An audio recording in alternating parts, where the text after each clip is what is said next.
הראשונה זה מי זה ישו בשבילנו, בשביל היהודים? איזה עמדה יש לו? ישו נולד לאמא יהודייה, או בעיקרון יהודי, והנוצרים לקחו אותו כמנהיג שלהם. אוקיי. הם טוענים שהוא לא נולד מאמא בכלל, הוא כאילו... מאבא, כאילו אבא שלו אלוהים, כן, נכון. אבל אנחנו יודעים שהוא נולד כן מאבא. אוקיי.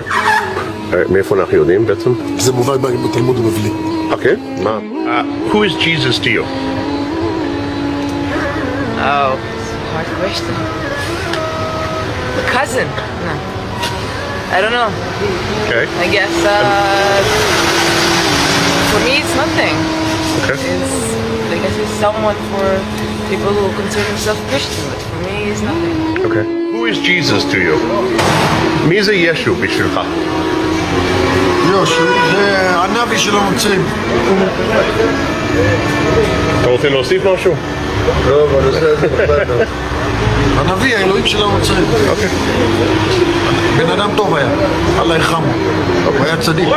כן. כמו משה רבנו שלנו. כן. מה? צריך לכבד. כמו שיש את מוחמד, יש את ישו, ויש את האלוהים שלנו, ויש את משה רבנו שלנו. היה בן אדם טוב. הוא הייתי... מי זה ישו בשבילך? מנסה לדעת הנצרות. אוקיי. אני חושב שמה שהם רוצים לדעת זה למה אנחנו יהודים לא מאמינים בישו, שהוא המשיח, כאילו. קודם כל אני בחורה דתייה. מאמינה במה שהיהדות שמה לפנינו. ישו הגיע אלפי שנים אחרי.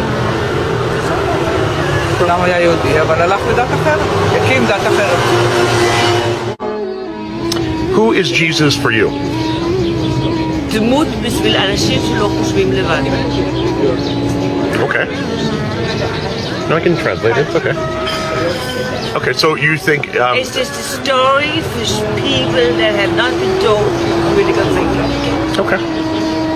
And do you think that about all religions or just Christians? Okay.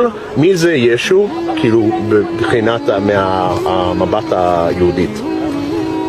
יש גמרא על ישו, במסכת סנהדרין, שהוא היה תלמיד של תנא, אבל הוא כפר בעיקר. יצא לדרך שהיא לא הדרך של היהדות. הוא האמין...